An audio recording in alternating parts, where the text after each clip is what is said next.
Alright, so before I go any further in this review, guys, I want to find a microwave. I want to put this in a microwave because, what if I give this a good review and the NSA watches it? What if they're listening to me right now and they hear me talking about this movie and they arrest me? They try to hunt my ass down. I mean, I'm scared, man.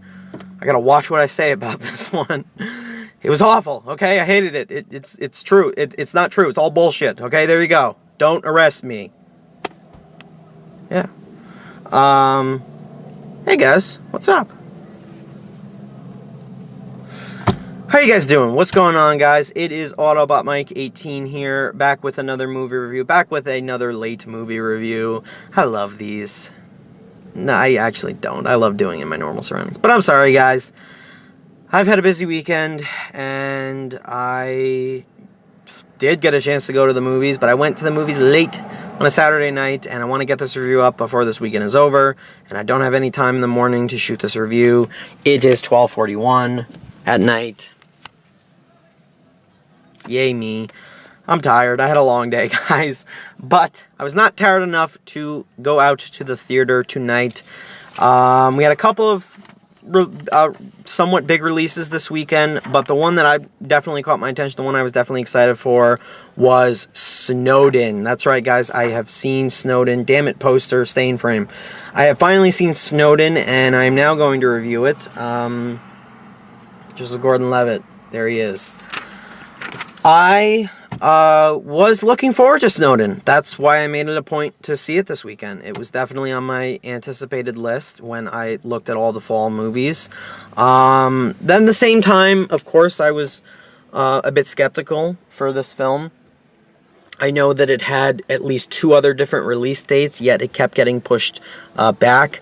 I believe it was supposed to come out during award season last year, in December, but they pushed it till, I think, May. It was supposed to come out in May, I believe, and I think they pushed it again until September for this award season. So they were definitely, high hopes riding for Snowden, all right? So yes, guys, I was looking forward to this, and I am going to give you my thoughts after I do a plot synopsis, because that's important too. You guys need to know about this movie if you want to go see it, what it's about, without spoilers. Spoilers? I don't know why I said it like that, but let's roll with it, guys. So, Snowden.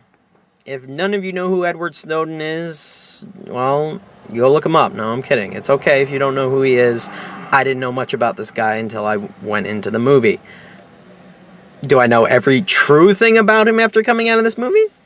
Probably not, but I have a good idea of who this guy is, good idea of his personality. But guys, Edward Snowden, as this film follows a young man played by Joseph Gordon-Levitt, who is basically a security contractor. He has worked for, during his lifetime, the film chronicles, I would say, a good 10 years of his life, 10 plus years of his life, specifically following him in his time during armed combat, as well as working for both the CIA at one point as a contractor and the NSA at one point.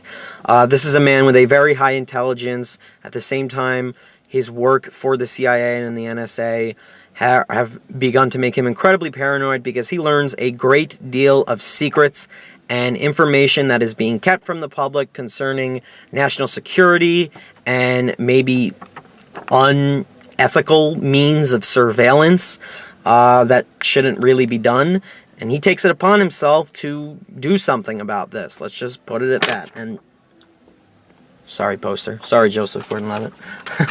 And that, my friends, is what Snowden follows. So, just to give you an idea of the time frame, this is not like, oh look, here's a baby, Edward Snowden. I'm kidding. This film follows, I would say, a period between 2003, 2004-ish, and chronicles all the way to 2013, and maybe so on, maybe a few months into in mid-2013 toward 2014, and so on, and the present day. And the film covers a lot of Snowden's past, as well as intertwining it with his big decision and his big moment in 2013, where he decided to leak all this information. So that's their way of cutting back and forth between past and present.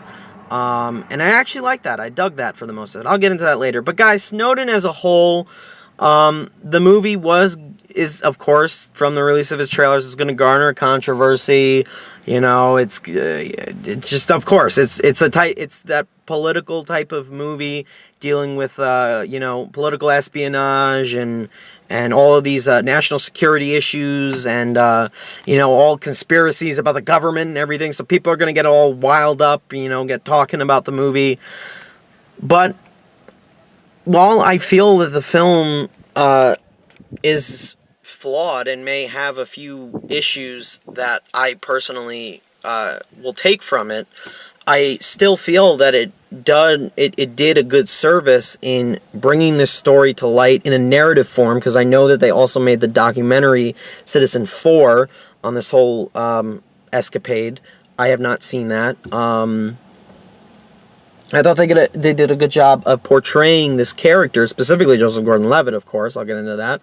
And just bringing us a human side or an interesting perspective from a narrative standpoint on his whole perspective of all of this, where he fits into this whole crisis. He's the one responsible, essentially, for everything. So we get to see what builds up into his decisions to leak all of this information. And it's basically that sort of story.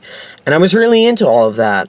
And I was really into the overall, the script and the overall idea of the fact that, yes, we have a government and we have faith in our government system and everything.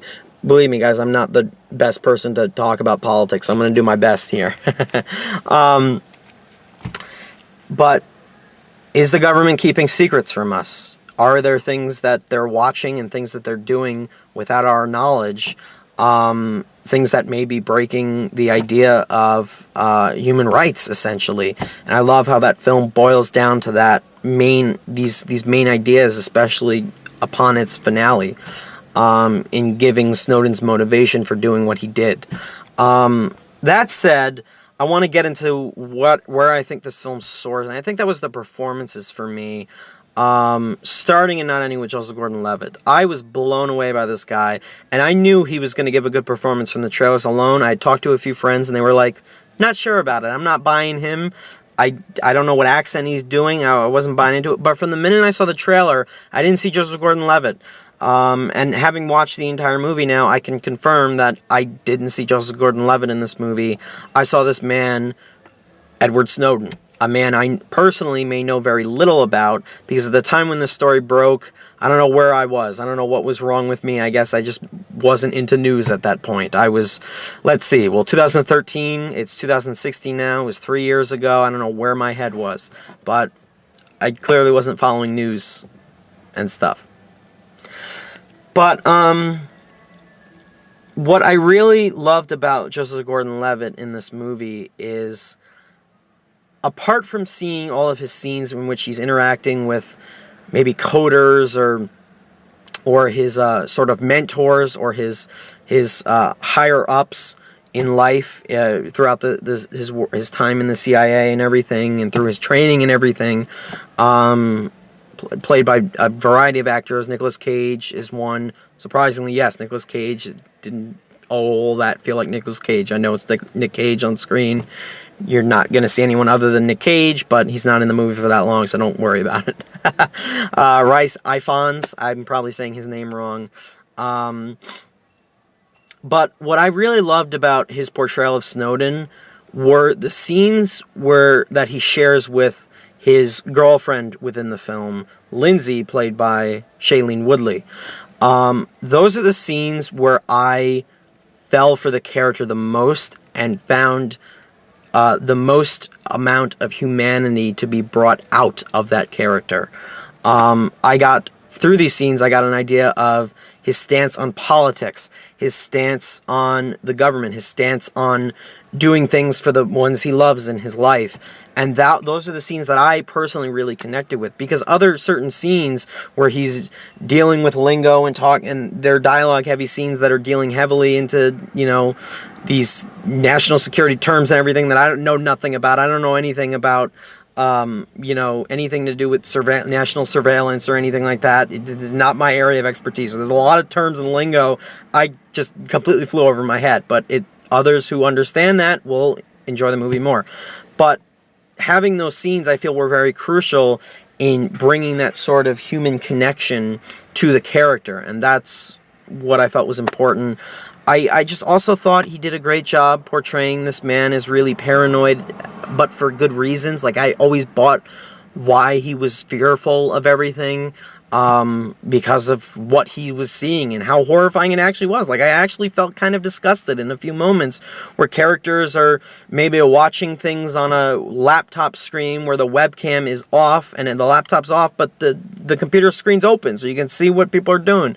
You can see their personal life and all of their private things that are going on in their life. I thought that was really horrifying, and I really bought his reactions and everything. Also, the voice, his accent was... I didn't hear Joseph Gordon-Levitt at all. Really, really impressed.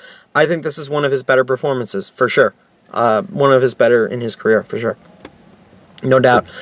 And I also felt he had a real natural chemistry with Shaliene Woodley. I thought the two played off each other very well, and the beats of their relationship worked pretty well for me. Now, whether or not the fact that every single detail of their relationship was true or not, due to what's revealed early on in the film, I'll get to that when I talk about my complaints with the movie. But moving on, I thought the ensemble cast as a whole was great. I thought everybody playing the journalists and everybody, Ben Wilkinson, or Tom Wilkinson, I'm sorry, excuse me, Melissa Leo, Zachary Quinto, I thought they were all great. Those scenes were also incredibly riveting. Every scene set in the present day within the hotel space, those were all great. They definitely had me on the edge of my seat. I loved the visual style of the movie in terms of the way the film was shot. I always loved certain choices where certain tight, close shots on characters. There was like a beam of light, very dirty in the screen, or very dirty in the frame, while the character was very in focus within the frame, occupying like the mid-ground of the screen. I just loved a lot of framing choices and everything, and lighting composition and everything, I think really worked for me. That's something I always try to pay attention to in movies, because I love lighting work, and I love seeing other people's lighting work on sets. And I think Oliver Stone directed this movie. This is the first time I'm mentioning this. And I think he did a good job overall. I think that he had a lot to tackle, and that's what's going to segue into my cons. This film covers a vast majority of Snowden's life and a lot of key things that happened during that period, that gap of time. And I feel that because there's so much to cover, and because this is a 2-hour and 10-15 minute movie, the movie shouldn't feel like it's that long. But does it? Yes.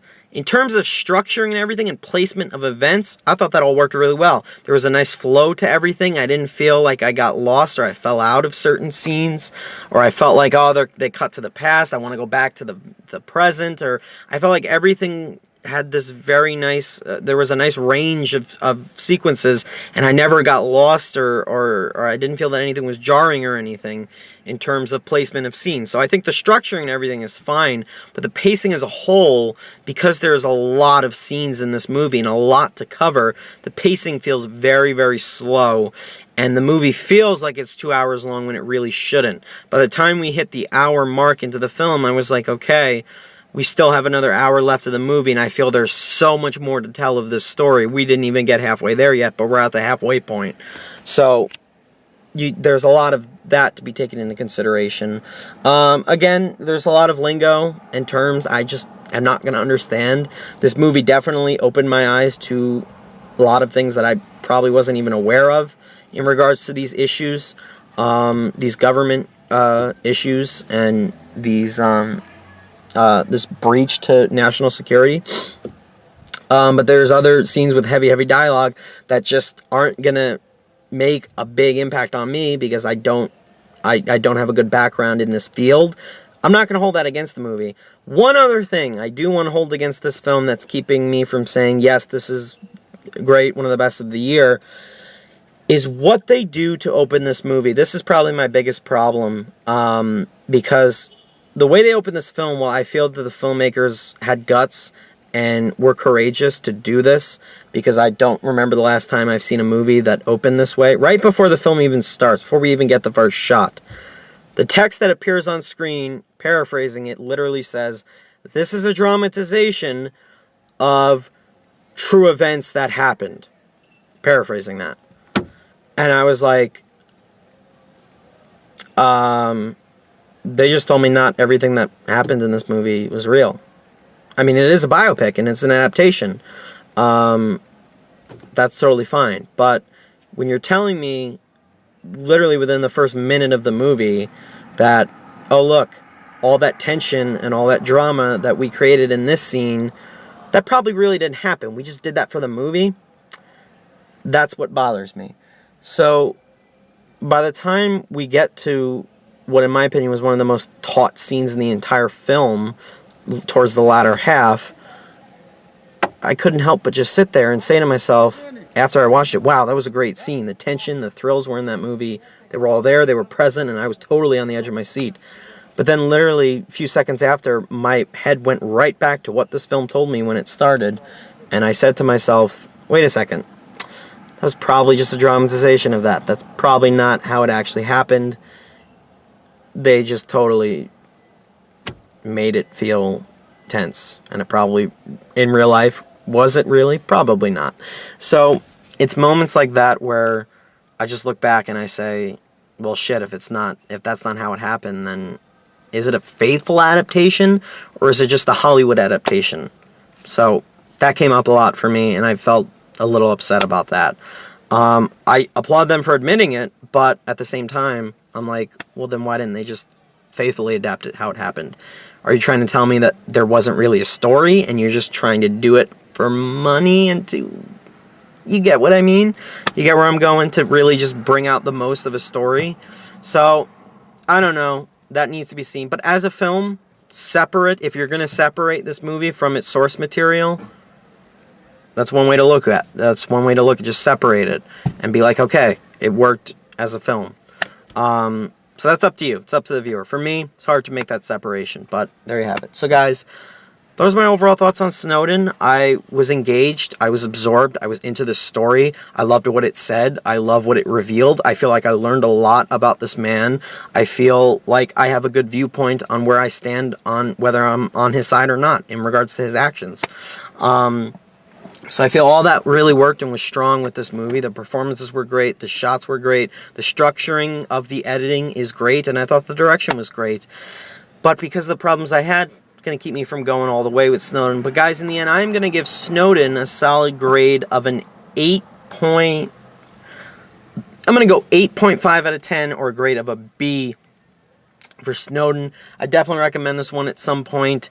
It has some very interesting ideas about its themes of intelligence, of I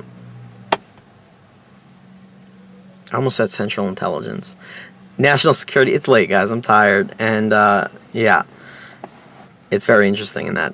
It's very enlightening in that respect, but not all of it is probably true.